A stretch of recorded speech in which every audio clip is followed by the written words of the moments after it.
আসসালামু আলাইকুম। প্রত্যেকটা মানুষেরই কাজের একটা সীমাবদ্ধতা থাকে। মানুষের কোনো না কোনো একটা সমস্যা থাকে, কোনো না কোনো বিষয়।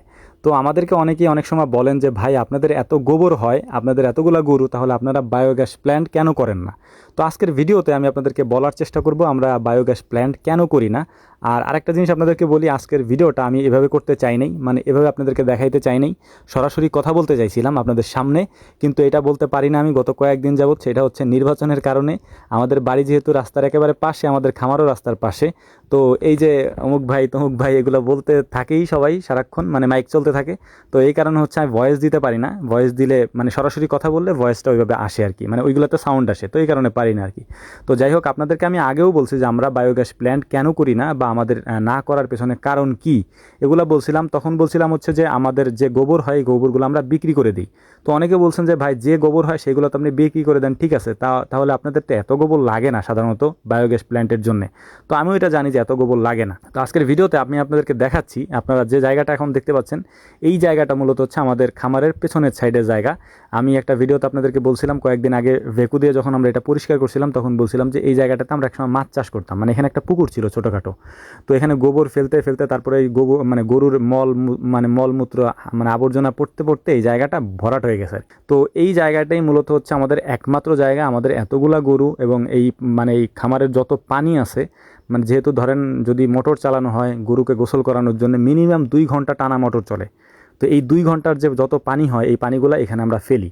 তো যে কারণে হচ্ছে এই জায়গাটা আমাদের প্রয়োজন হয়। যদি আমরা এখানে বায়োগ্যাস প্ল্যান্ট করি তাহলে এই জায়গাটা আমাদের আর থাকতেছে না, মানে আমরা তখন পানি ফেলবো কোথায় এটা আমরা জানি না।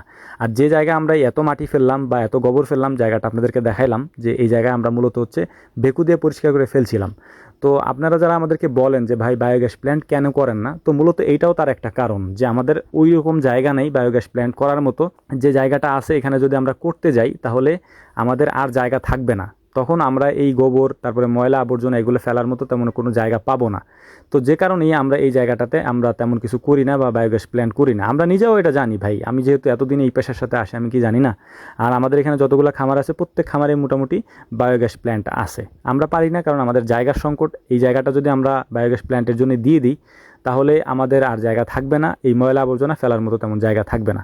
আপনারা দেখতেই পাচ্ছেন যে এই জায়গাটা হচ্ছে মানে আমরা কয়েকদিন পর পর এটারে পরিষ্কার করা লাগে পানি বের করার জন্য, বিশেষ করে কারণ এত পানি আমরা কোথায় ফেলবো।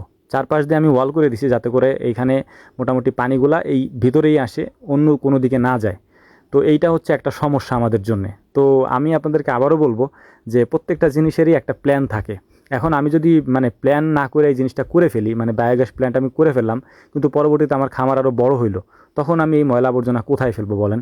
তো এই কারণে হচ্ছে মূলত আমাদের ওই সাইডটাতে মূলত এখন গোবরে ভরে গেছে, জায়গা তেমন একটা নাই ওখানে গোবর ফেলানোর মতো। তো এখন আমরা গোবর ফেলাই হচ্ছে আমাদের আমাদের বাড়ির সামনে, আমাদের পুকুরের সামনে যে পাড়ি আছে ওই পাড়ির পাশে আমরা গোবরগুলো ফালাই, এবং ওখান থেকে গোবরগুলো হচ্ছে যারা আমাদের থেকে গোবরগুলো কিনে নিয়ে যায় তারা মূলত নিয়ে যায়। তো অনেকে আমাদের কাছে জানতে চান ভাই গোবর কোথায় বিক্রি করেন? তো ভাই এটা হচ্ছে এলাকা ভিত্তিক জিনিস। আপনার এলাকায় মানে কীরকম চাহিদা আছে সেটার উপর ডিপেন্ড করে আপনি গোবর কার কাছে বিক্রি করবেন।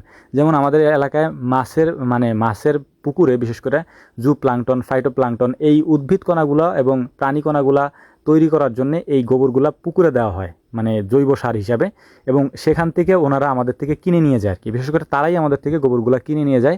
এবং প্রতি বস্তা ওনারা আমাদের থেকে নেয় 30 টাকা, কোনো কোনো সময় 40 টাকা, 30-40 টাকা এরকমই পরে বস্তা আমরা দিই। কারণ আমাদের যেহেতু অনেক বেশি ভুসির বস্তা থাকে তো ওইগুলো আমরা দিয়ে দিই। 30-40 টাকা করে বস্তা পরে হাফ বস্তা ওনারা ভরতে পারে আর কি। শুকনা গোবর হলে ফুল ভরা যায়, আর যদি ভেজা গোবর হয় তাহলে হাফ বস্তার মতো ভরা যায় আর কি।